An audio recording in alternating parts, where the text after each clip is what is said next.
오늘은 잠언 30장 29절부터 시작이 되겠습니다. 29절 말씀을 보시면 잘 걸으며 위풍 있게 다니는 것 선엇이 있나니.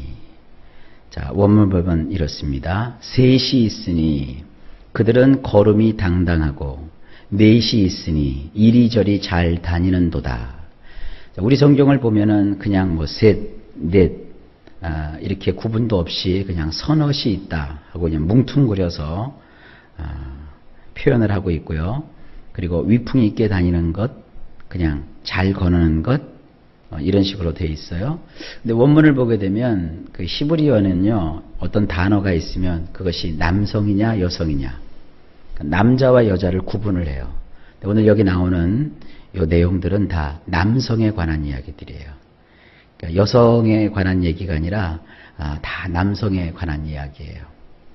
그러니까 세 종류의 어떤 남성이라고 하면 좀 웃기네요. 수컷이 있는데 그것들의 걸음이 아주 당당해요. 이 당당하다라는 말은 좋다라는 말과도 같은 말이에요. 그러니까 굉장히 그 걸음걸이가, 그 발걸음이 아주 이렇게 뻐기고 뽐내고 조금 더 위축됨이 없이 아주 위풍당당이라고 하죠. 그렇게 이제 걸어 다니고, 또 넷이 있으니 이리저리 아주 그냥 안 가는 것 없이 다 다니는도다. 그게 도대체 무엇이냐? 이 수수께끼와 같은 것이죠. 이 아굴의 잠언에 보게 되면 계속 반복되죠. 처음부터 보셨죠. 셋, 넷, 셋, 넷, 셋, 넷.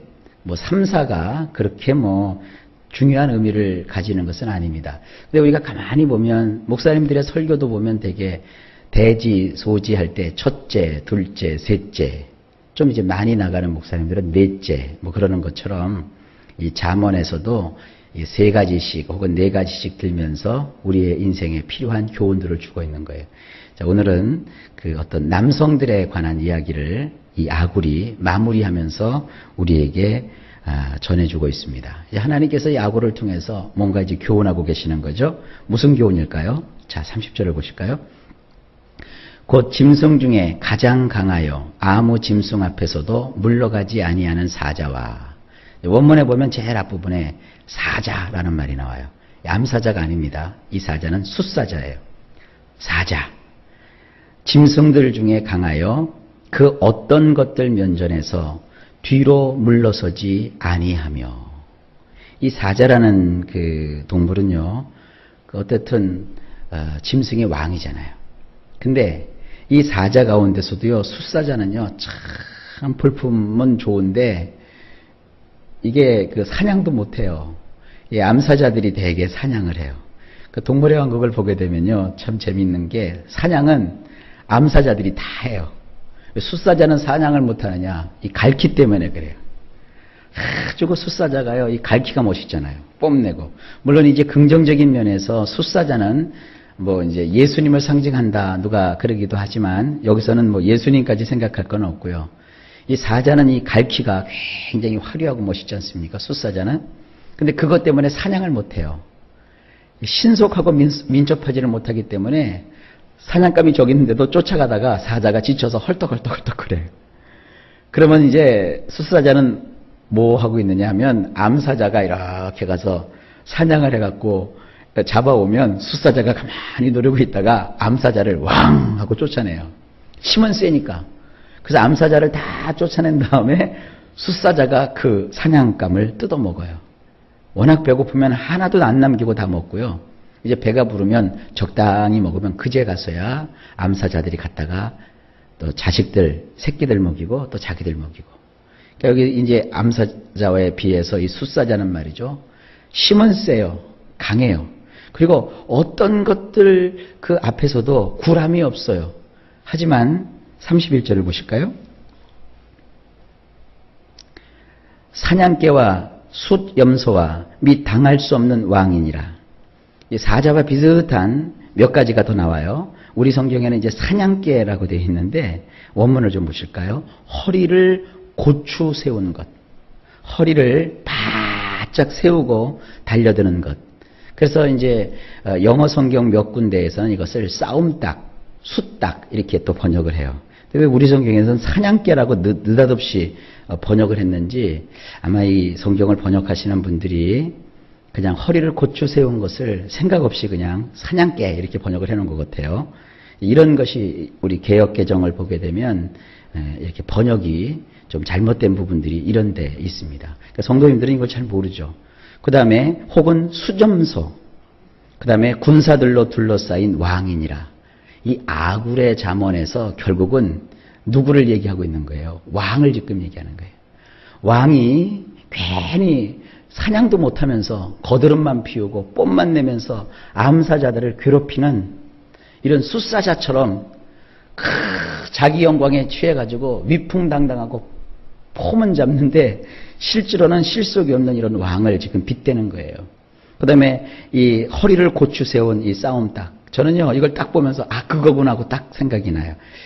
태국에 가보면은 싸움닭이 굉장히 많아요. 이 도심에 가보면은 그 방콕이나 이런 데 가보면 싸움닭을 잘 못 보는데 태국 그 방콕에서 좀 벗어나서 시골 지역을 들어가 보면은요, 시골 장터가 있어요. 그것도 장이 서요. 그러면 꼭 이 싸움닭이 있어요. 싸움닭 중에서 여러분들 암탉 보셨습니까? 암탉은 싸움닭이 안 돼요. 수탉들. 근데 이렇게 보니까요, 얼마나 그 닭들을 다이어트를 시켰는지요. 굉장히 날렵해요. 그리고 이 발톱이요. 이 수탉도 아주 종류가 여러 가지인 것 같은데 수탉 그 발톱에다가 이렇게 그 쇠로 꼬챙이를 만들어 가지고요. 날카롭게 만들어요. 그리고 이거 수탉들 눈들을 보니까요. 무슨 약을 먹였나. 막 눈이요. 닭인데도 부리부리해요. 그러니까 그냥 보통 가면요. 섬뜩해요. 그래서 그 수탉들을 이렇게 싸움을 붙이더라고요. 딱 그거예요. 수탉들이요. 막 상대를 이렇게 공격할 때 보면은 그 허리를 쫙 세우고요. 깃을 탁 세우고 발톱을 이렇게 날카롭게 해가지고는 상대를 공격해요. 지금 그겁니다. 그 다음에 이제 수점소. 여러분, 수염소는 이 뿔이 있어요. 주로 들이받습니다. 이 염소라고 하는 놈도 뒤로 물러갈 줄을 모르고 그냥 막 들이받아요. 그것처럼 왕은 왕이로되 힘없는 왕이 아니라 군사들로 둘러싸인 왕. 왕은요, 이 독재 정권을 하고 또 이렇게 막 싸움하려고 하고 실속이 없는 왕들이 자꾸 자기 주변에 누구를 둬요? 경호원, 경비원들만 잔뜩 둬요.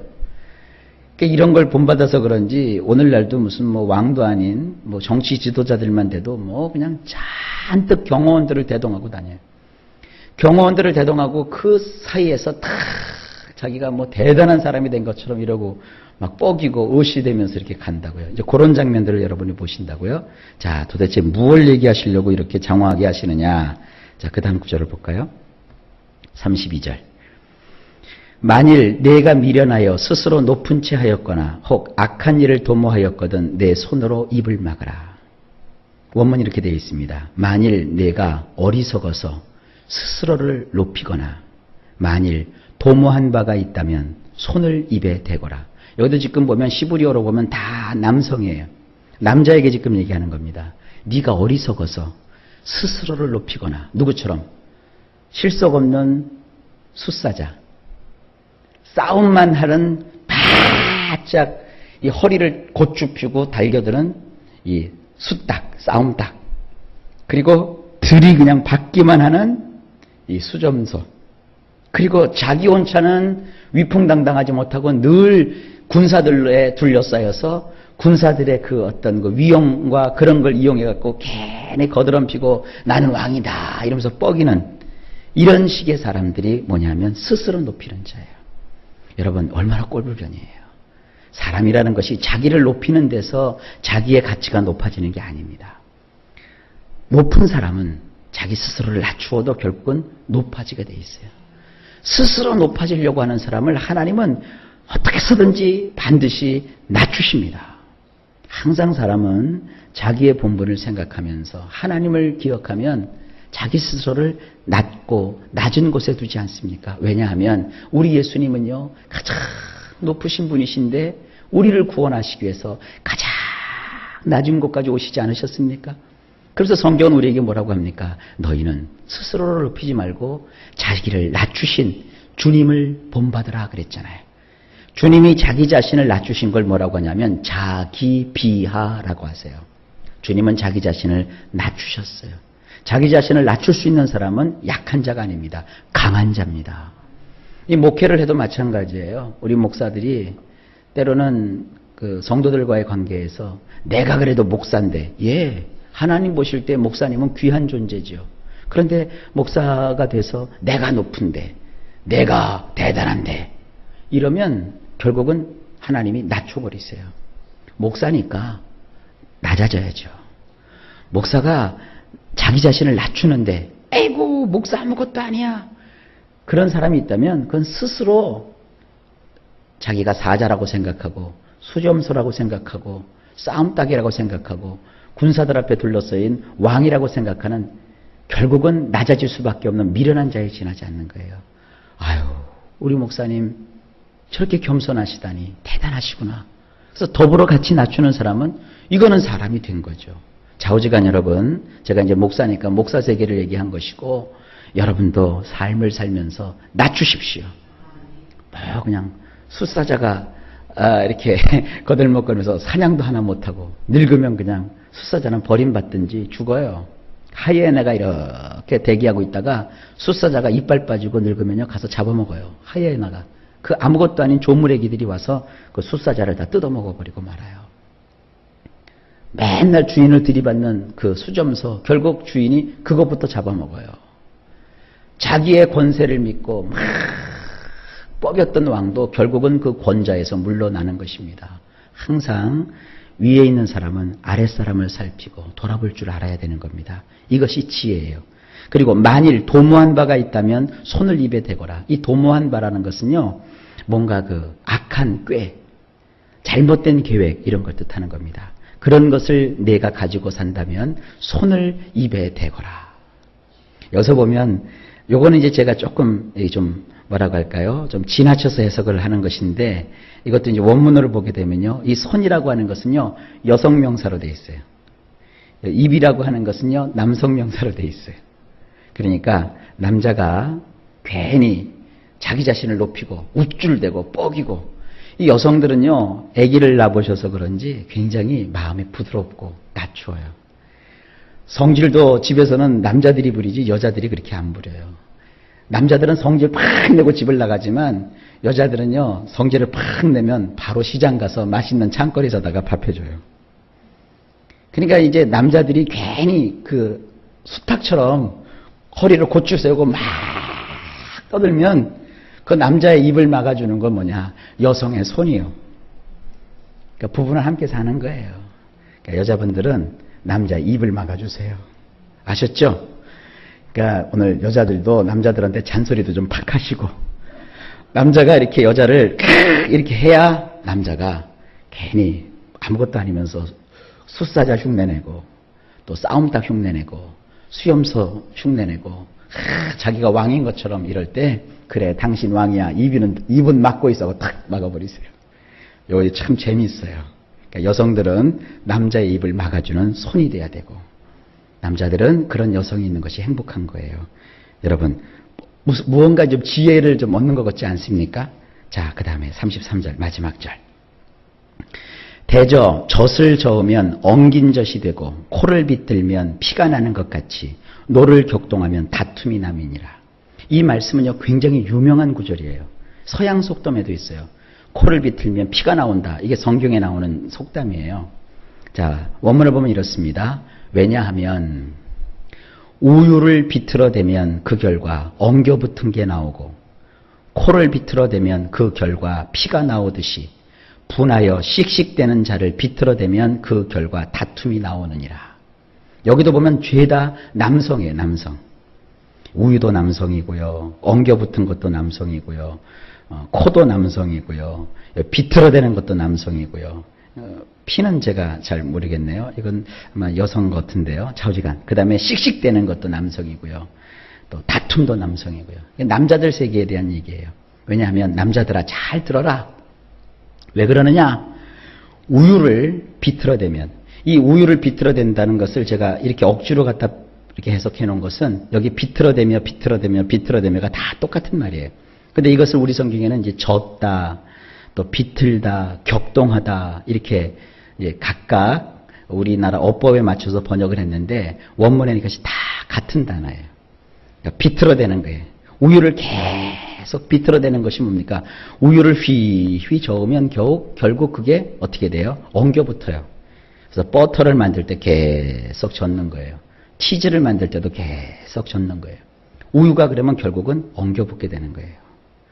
코도 역시 마찬가지입니다. 코도 이렇게 심하게 비틀면 그 결과로 피가 쏟아져 나오는 거예요. 그것처럼 분하여 씩씩대는 자를 비틀어대면 그 결과 다툼이 나오는 것이죠. 이걸 앞에 있는 말씀과 이렇게 연결하면 뭡니까? 남자들이 괜히 그냥 사자처럼 뻑이고 뒤로 물러설 줄 모르고 앞으로만 돌진하고 수점소나 싸움닭이나 그 군사들 앞에 둘러싸여 있는 왕처럼 그렇게 자기 과시만 하다 보면 결국 뭐예요? 싸움밖에 일어날 것이 없다는 거예요. 왜 이 아굴은 우리에게 이와 같은 말씀으로 결론을 줬을까요? 이 잠언 30장은 아굴의 잠언인데 이거 쭉 보게 되면 앞부분에 나오지 않습니까? 아굴이 하나님의 일을 하다가 지쳤어요. 근데 왜 지치느냐면 이러한 그 사람들 때문에 지치는 거예요. 여러분도 인생을 살아가면서 지혜를 가지십시오.